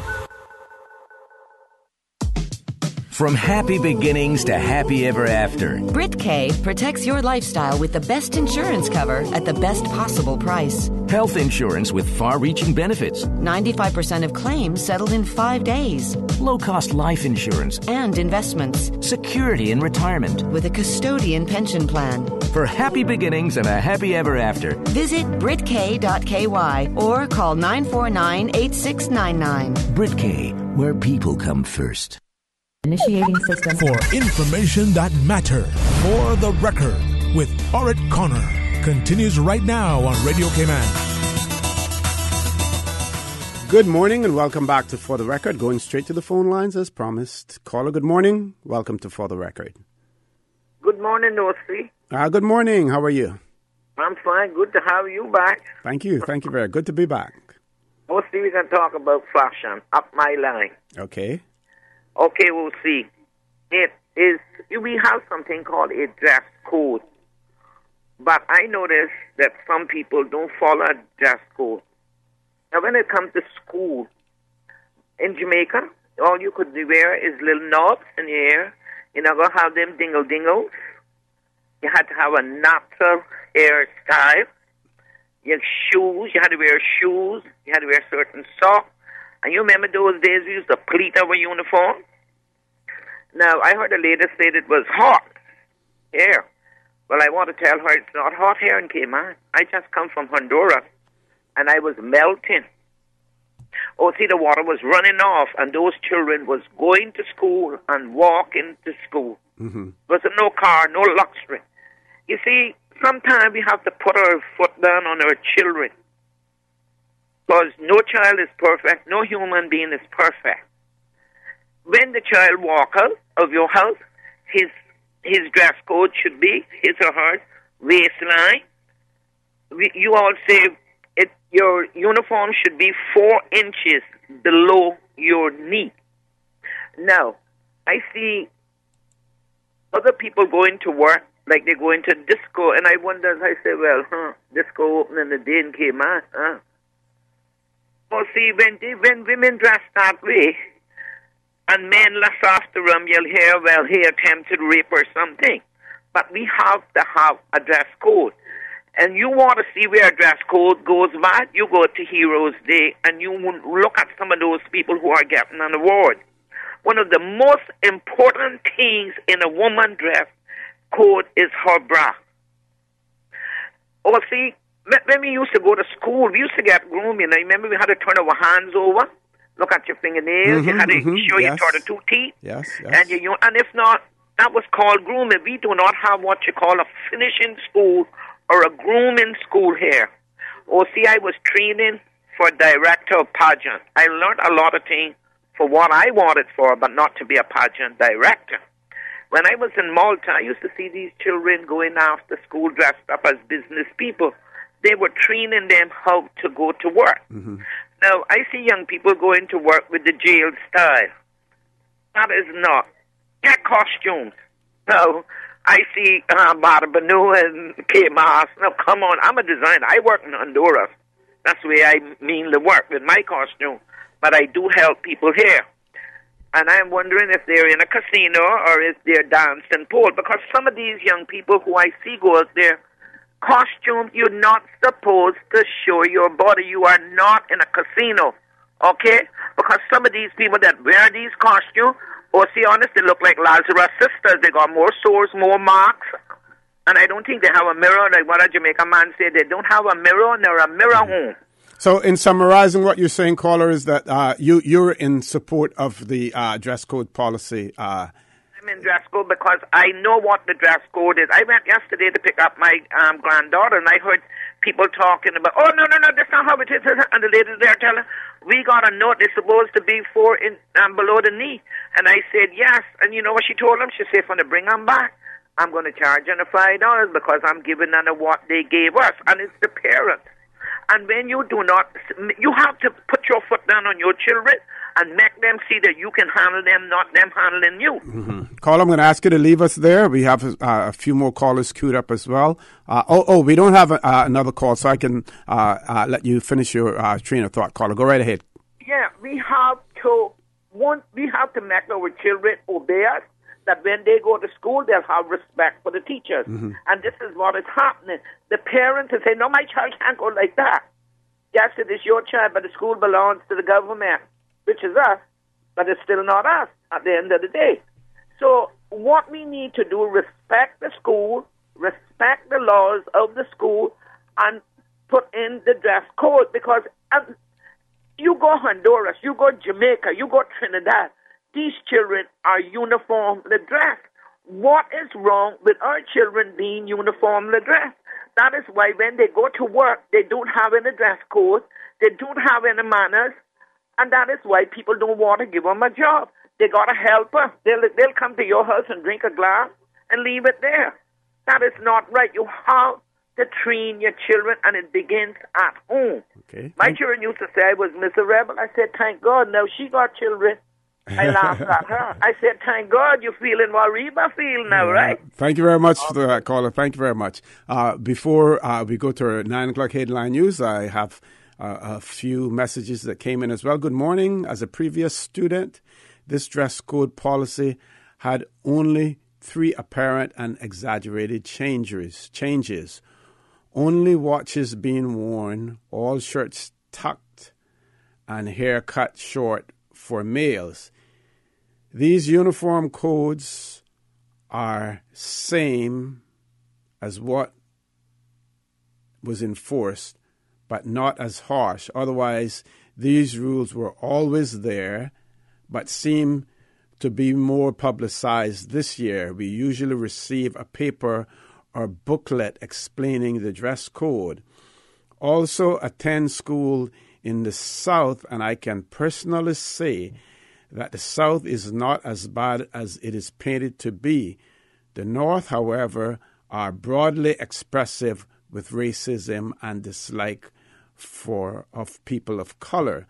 Please let us not be ignorant to the fact that racism is everywhere and not just in a particular area. My roommate for 2 years is from the North, and she confirmed that the northern parts were just or as even more racist as the South. And, I would agree with that as well. But there's one portion of the United States, the regional area of the United States, that is steeped in racism, has a history of it, and it still continues on today. Those are my words in the end there. We have a caller. Let's go to the phone lines. Caller, good morning. Welcome to For the Record. Good morning to you, Mr. O.C. Good morning, sir. But I know Miss Donna handles things very well. I don't often call in anymore. Just wish Miss Sybil a very happy birthday too, and Mr. Vernon, as Captain Paul was saying. With this dress code, I agree we must have put discipline back in school. They've always been crying out for that. And it starts with the mode of dress when you go to school. I went to school in Jamaica, and there was strict dress codes there, particularly for the girls and all that, because I remember my sister Nuvia was head girl for school here. Camperdown, where a lot of Caymanians went along, and there were strict rules and very strict and so forth, and it didn't do any harm to us. And you get out of school and you're an adult, as that lady was saying. They're children, and they must you go to school to learn, and if you don't have certain codes to discipline you, you will not learn your properly anyhow. And it's a distraction to others and to those who want to seriously learn. And to the teachers, it's difficult for them also. I thought that the cadet corps was going to be something set up like it is in all other countries as officer material for the militias. We don't have a militia here, a military here. And but it could be for the police force or for the uniformed services. I thought that was the intent originally of it, and that way we would make sure that we'd have Caymanians ready to pick for the police force. I'm not sure I'm too happy, but it's not up to me to say. So with the decision to just hire people for the policing, which is a serious job, just from someone 4 years here or whatever, but I've heard a lot of people sort of talking about that, protesting. But I agree with the dress code for the school. But one thing we have to ensure is this business of cell phones for everybody, every child. I disagree with that. I disagree with it. It's a tremendous distraction when you're talking to children and they're playing on, dingling on their phone, whatever it is, Facebook or something else, or Wipe or Skype or Googling. And it's not conducive to learning. And I don't think, just my personal opinion, I get lambasted for this, but I do not care. I don't think children under the age of 16 should be allowed a cell phone. Didn't have it 25 years ago, you learned. And we all didn't have one. I wish I didn't have it, but somehow I found that it is essential. I don't know why. But we can't do without it now. It's a nuisance, really. Most of the time, it's a nuisance. Yeah. I just thought about that, though. This cell phone thing, we have to seriously think about that. There's a lot of bad things they can find on their cell phones. Yeah. I can tell. Caller, thank you very much for that. We have to go to 9 o'clock headline news. Folks, please stay tuned for the record. We'll be back shortly. Radio Cayman. Headline. Radio Cayman's newsroom. Headline. These are the biggest stories right now. Police are calling on the public to help piece together an arson that left a home ablaze. Officers were called out to a Prospect home to reports of a house fire. Members of the Cayman Islands Fire Services were able to extinguish the blaze. Their initial findings ruled that the fire was an act of arson. Police have since launched a full arson investigation and are calling on members of the public to help them catch the arsonist. If you have any information about the fire, you are encouraged to contact the Georgetown Police Station at 949-4222. In news elsewhere, Australia's new Prime Minister Scott Morrison on Friday promised a stable government at the end of a tumultuous week in which his predecessor was forced out of office. 13 ministers resigned and Parliament was shut down for an afternoon. Disgruntled government lawmakers forced former Prime Minister Malcolm Turnbull from office on Friday, arguing that most had lost faith in his leadership. Turnbull became the fourth Prime Minister dumped by their own party since 2010 in an extraordinary period of political instability that frustrates most Australians. A wildfire the size of more than 500 soccer fields spread southwest of the German capital on Friday, leading to the evacuation of 3 villages. Efforts to extinguish the flames were complicated by old ammunition from World War II that is still buried in the forests around Berlin and could explode in the fire. Those are your latest updates here on Radio Cayman. I'm Shanta Gallego. Radio Cayman, the voice of the Cayman Islands. What's happening in your community? News and information, music and more. You can find us. www.radiocayman.gov.ky. Like us on Facebook and follow us on Twitter. Radio Cayman is your choice, your voice for today's biggest news. Radio Cayman.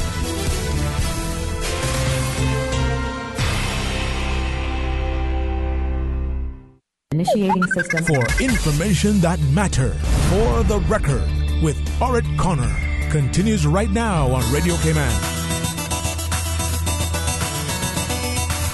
Good morning and welcome back to For the Record. Those of you who can see me on the camera, I have one phone in each hand and I have a laptop in front of me and I'm monitoring all at the same time. One WhatsApp message says, "Great policy. Ministry is making some excellent changes and more to come. Education is in good hands with this minister and Education Council. Bright future ahead for our children." And we heard, I'm adding this to it, the announcement on the news as well in relation to the minister's statements about the salary of teachers as well. That's another discussion that we can have at some point in time as well. And while the monetary incentive, the financial incentive is always good in terms of jobs, there are some people who choose jobs not because of the financial incentives, but simply because that is what they love to do as well. So the passion also has to be there. If the passion isn't there and the desire for greater financial rewards are there, then the only losers are going to be our children at the end of the day. So while we want to increase the salary of teachers, we need to have that passion there as well. And that may raise the whole question of what about performance pay as well. Another listener has said, "I have a question. My son wears white T-shirts because he perspires a lot and the uniform shirts are sticky when wet. Is a white T-shirt okay?" I wonder if they mean a white T-shirt under the beneath it. And there's no statement to that effect. But I would again encourage you to go to the website. I will repeat the details of that website to find that out. A question that is also being asked is, what will happen on opening day or any other day if a student shows up and does not conform to the dress code? What will happen? Will that student be sent home? I would, again, like one of our callers said, urging parents to pay more attention to detail, ensure that your children are dressed to conform with the dress policy. I'm hearing stories like sometimes the child may leave home dressed properly, may show up at some nearby restaurant, go into the bathroom and change their outfits as well. So there's only so much control that the parent has. Well, the next step for control will be at the gate, the security gate. And if they get past that, then the next step will be with the teachers in a classroom as well. But it appears as if the Education Council and the ministry are going to hold steadfast to these rules. Extremely important. So please ensure that your children conform to the dress code. Otherwise, they may not be allowed to enter the school premises or the classrooms for that matter. Any calls, Ms. Susan? One caller. Let's go to the phone lines. Caller, good morning. Welcome to For the Record. Yeah, it's me again. One quick question and one suggestion. You remember when we used to go to school, we used to wear the thick old khaki pants? Yep. Mm-hmm. Short pants. I remember Miss Jackson, right in back away, she used to live right there by in back the assembly building. My mother used to get her to make them clothes for me, and I couldn't go, and they were short pants, short khaki pants, and that khaki was thick. Used to get it from Jamaica. I couldn't go and tell my mother that I wasn't wearing that pants, some breathe lick that I would get. Let me tell you something. The children is telling the parents not what to do. But another quick question was, can you confirm with the hero, Mrs. McLaughlin? I understand that she was born in Nicaragua from a book that I read earlier, and the compass is saying that she born in the U.S. Can you clarify that, please? Thank you. Caller, you still there? Okay, because I was totally... I missed the last point that he had. Yes. Let's go to the next caller. And if anything, caller, please call back because I had some issues with my headphones, so I missed the last part of what that caller was saying. Caller, good morning. Welcome to For the Record. Morning, O.C. Welcome back. Morning. Thank you. O.C., I just want to give my 2 cents. This uniform thing that they're putting in place here, which I know it's been in place for a long time, but it was not enforced.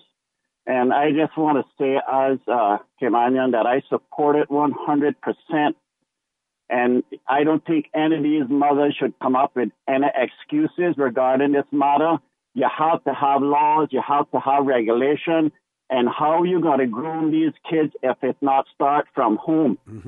We have laws in this country, and your household there should be the same laws that apply in that house as it is out here for your kids.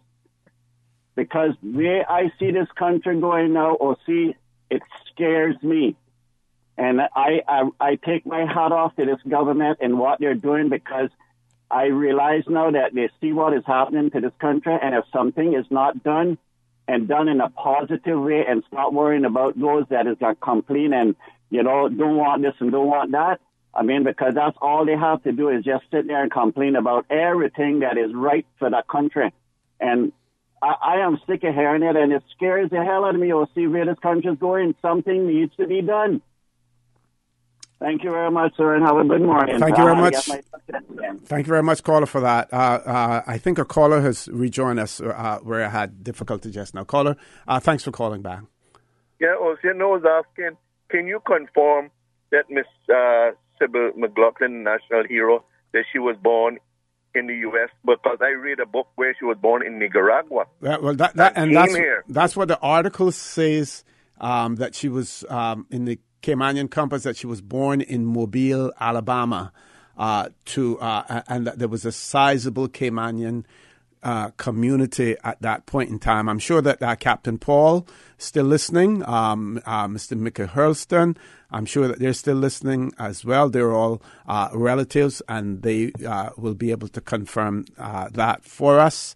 If not, I will have the information for you before the show's over, caller. Well, I think I read in her book that she was born in Nicaragua and came here at the age of 5. But anyhow, somebody can call in that know more than me. Yeah, it's extremely important that we have the facts right when it comes to our national heroes. Yeah, caller. because she said that she was born in Nicaragua. Yeah, okay. Thank you very much, caller, for that. I'll get that information for you. Another listener has written in and said, this topic on here, I would suggest we know exactly what we're talking about. As I'm aware of, Jesus and all his disciples wore long hair. Who can say that Jesus had straight hair? We cannot. We now know he was not what we were told. We need to bread and butter study Bible verse, use common sense about hair from the beginning of time? Or is it only colored people nowadays that are made to believe that they must go bald head? Being well groomed and modestly dressed should be educated. Let's go to the phone lines. Caller, good morning. Welcome to For the Record. Welcome back. Good morning, Mr. O.C. Good morning again, Captain Paul. Yeah, me again. Yeah, I want to confirm that Sybil, my cousin Sybil, was born in Mobile, Alabama. She was the daughter of my uncle Charles Bush, who was a captain of those 4 master ships, and he was also a World War soldier. I have a little photo. It's damaged. I would like somebody, if you could complete that, of him in his uniform. Mm-hmm. It's over 100 years old. Wow. So she was born in Mobile, but she was raised in Nicaragua with my aunt Ella. She went to attend this college in Nicaragua. She lived there that's why she's fluent in Spanish. Mm-hmm. That would be Miss Ella Hurlston. Yes, that was okay. Because people don't realize how important Nicaragua was to Cayman those days. My granduncle was, and Sidney Gomez' father was, Juan Gomez, was great men. They controlled the coastline of Nicaragua. They were great men. That's a story I would like you to allow me to come on the radio sometime and tell the people about it, because most people don't know it. Okay, I'll bear that in mind, Captain Paul. And usually every other Wednesday we have a free day. So I'm going to schedule that for you, and I'll be in touch with you to be on, to talk about that as well. Very, very interesting. People like to hear details in that regard as well. Okay, O.C. Thank you. Thank you very much, Captain Paul. We're going to take a last commercial break. This is going to be very quick. And we have enough time to take a call before the break. Caller, good morning. Welcome to For the Record. Good morning. Good morning. How are you? Fine, thank you. I was just thinking it would be so good if I could hear one of the school children actually call in and give their opinion on this topic. Mm-hmm. So I'm putting it out there. If you're listening, someone to step up, be brave. But I also want to say that, I am for rules and regulations, and I've listened to some of the calls this morning. Some of them really made some good points. You have to take control. But at the same time, what I would like to add to it is that we don't go too extreme to where, it's so to the extreme that people start rebel. So, if we can get some reasoning behind some of the rules, then maybe it begins to make sense to people. That's why I want my input this morning. Okay, thank you very much for that, caller. Thank you very much. We take a break now. When we return, I have one email here that is going to be very interesting, because this person, not to say that all other persons don't know what they're talking about, but this person has a close working relationship when it comes to education as well. Please stay tuned For the Record. We'll be back shortly. Hey, are those new glasses on Will? Yeah, we went to Optical Outlook. Wham, bam, easy exam. Finally, an exam he could pass. and we have the glasses the next day. Easiest part of our back-to-school shopping for sure. Book your child's exam today at Optical Outlook. Call 746-2020. Save 50% off a complete pair of glasses with any student eye exam. From now until August 31st. Come see the difference with Optical Outlook. Located in the Caymanian Village. Follow us on Facebook and Instagram. At Seaboard Marine, customers often ask us questions about their shipments. Can you explain what a less than container load is for shipment and what your minimum charge is? Sure. A less than container load, or LCL, is any overseas shipment that does not require the full space of a container. At Seaboard, we have great rates for small packages. Just let us know the dimensions of your package and we'll help you out from there. Shipping shore to shore.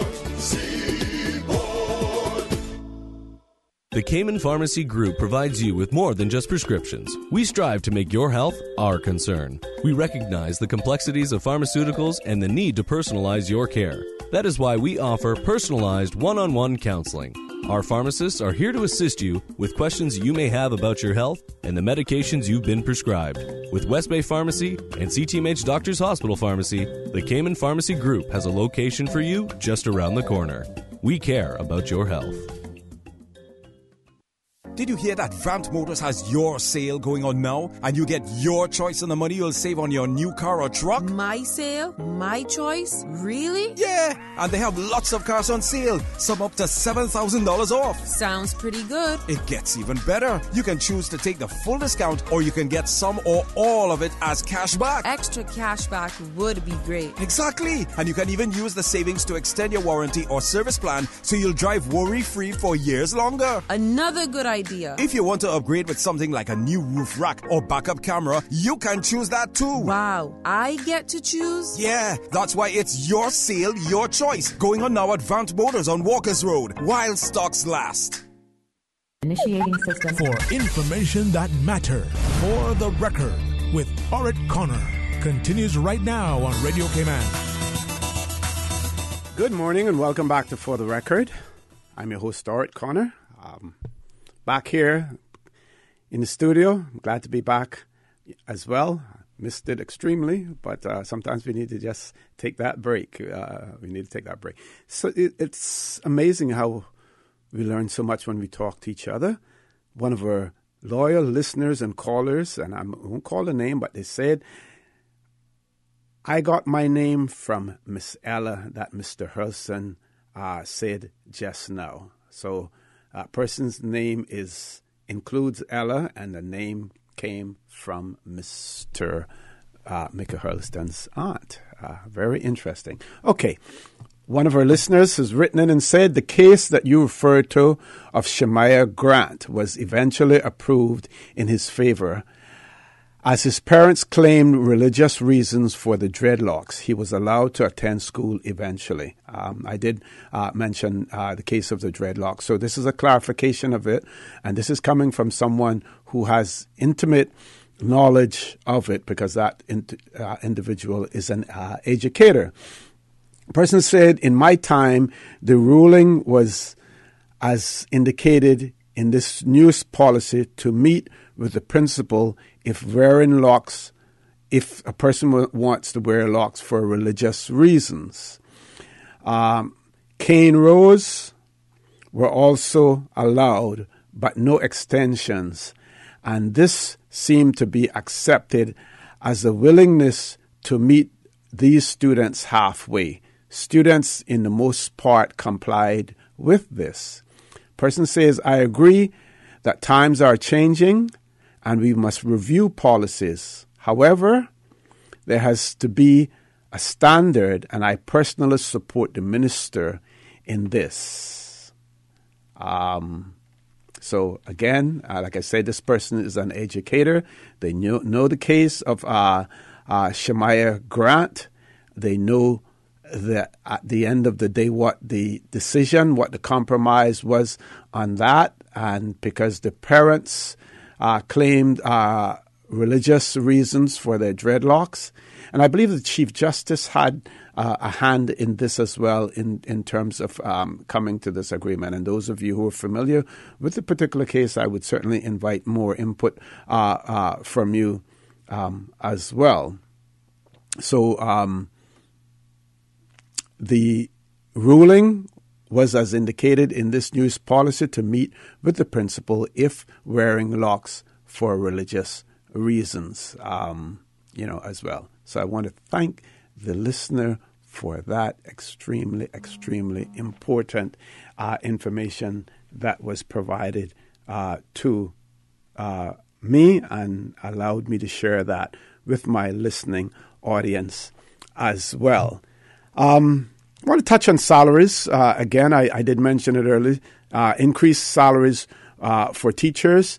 And worldwide, you will hear that teachers are underpaid.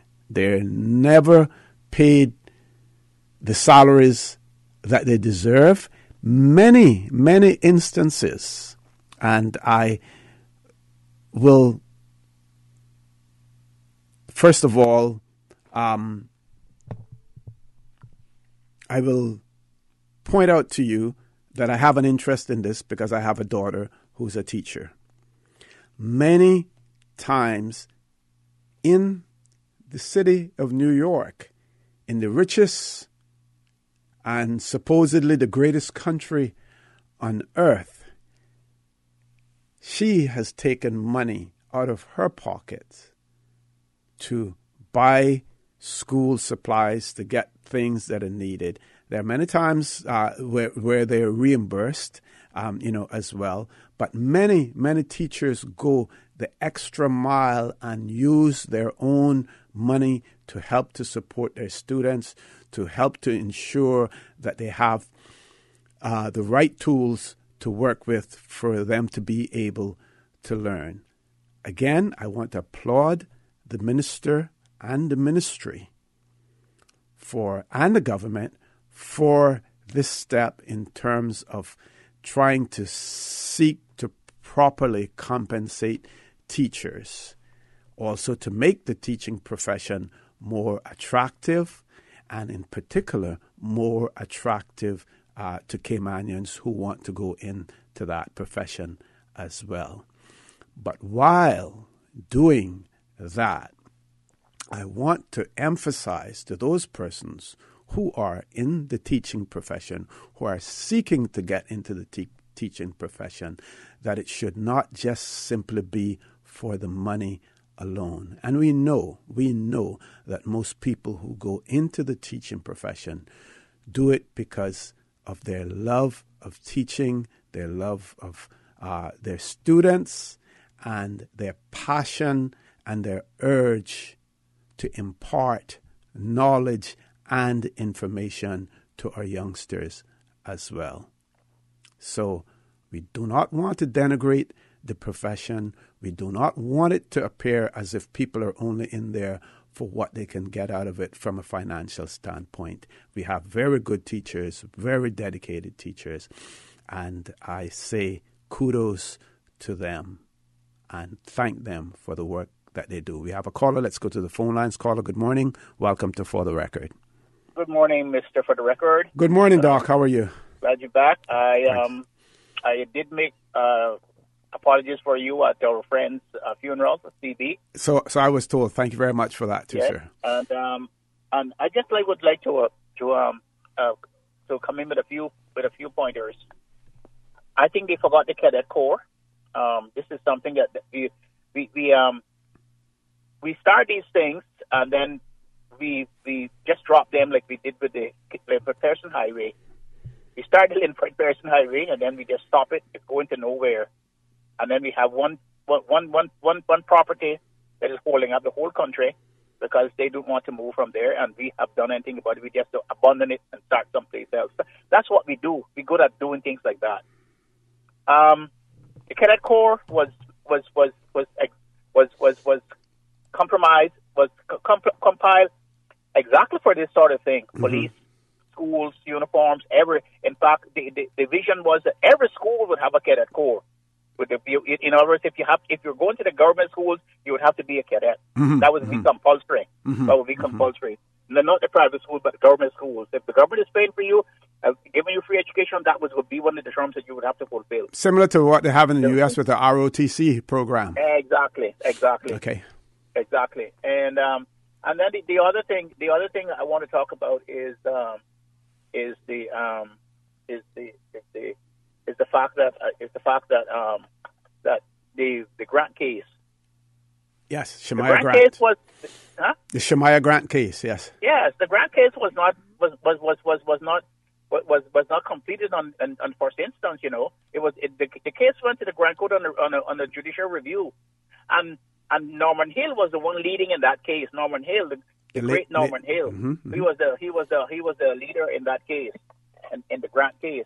It was the Court of Appeal that settled that matter. It wasn't any compromise between people. It was the Court of Appeal that settled that matter, and the Court of Appeal found that Rastafarianism was a religion.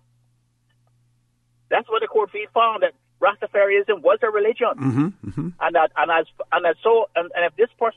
if this kid was a Rastafarian, and he had the right to go to school and wear his hair long as a symbol of his religious beliefs.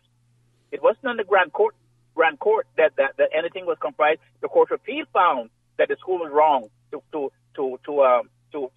not allow the kid to come into school with his hair long, and the Court of Appeal found that the Rastafarian was a religion, and it was a shock to everybody because the Court of Appeal, remember, in those days came from Jamaica, and Rastafarianism in Jamaica had not then actually been declared, publicly as a religious group of people. I believe it has since been, though.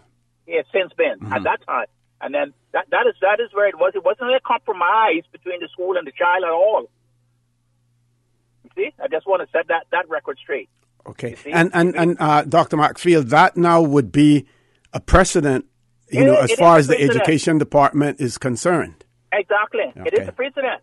Because the writer did point out that now, if a child wants to have dreadlocks, and it is for religious reasons, they should then approach the principal and let them know that it is for religious reasons. And I would imagine that there would have to be some evidentiary proof of that as well. Exactly, because if it wasn't, you caught right away.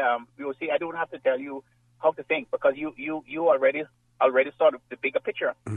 Because if that wasn't so, everybody would come and say, "Well, I need to wear my hair long because I'm a Rastafarian." But it's just like some musicians and some people, they wear the hair long, but they're really not Rastafarians at all. They wear it as a style.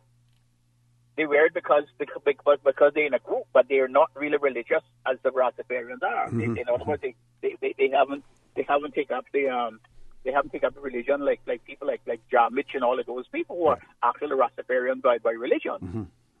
Yeah. Yeah. So I would just like to clarify that. Thank you very much.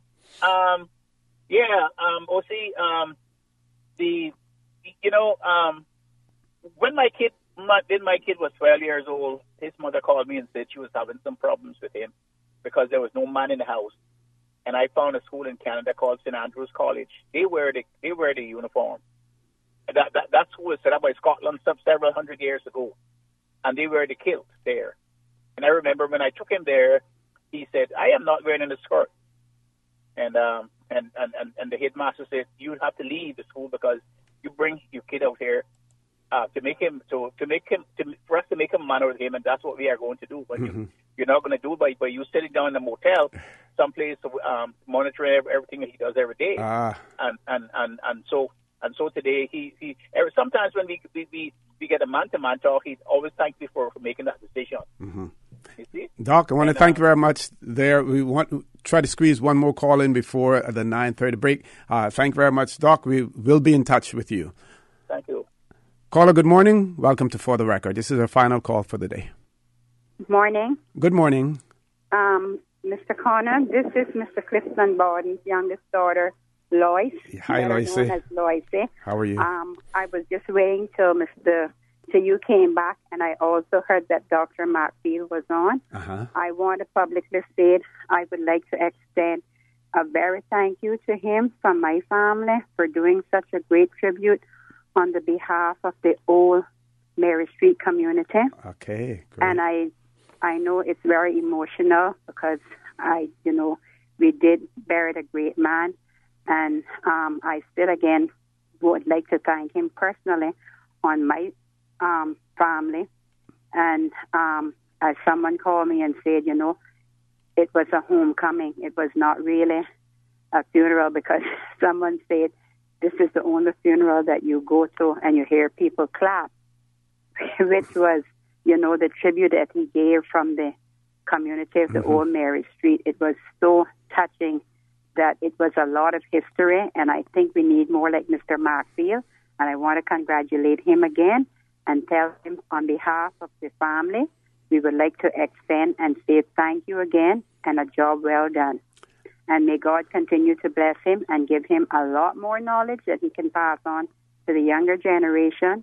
And I would love to hear a lot more in that respect, for the older people. Thank you. And Lois, a lot, some of what Dr. Markfield got in terms of knowledge, he got that from your dad as well, from CB. A lot of things, as far as history is concerned, got it from there. I recall us sitting with him, and he was telling us about the late Ramon Martinez and how he got to the Cayman Islands from Cuba as well. So, he did say a part of that into the funeral service, and it was a joy. It was like a sweet time and a sad time, but we respect, what he said, and I think a lot of people learned a lot from that funeral on Sunday afternoon. And again, I say, on behalf of my family and the Borden family, thanks again, and I'm going to personally thank him myself.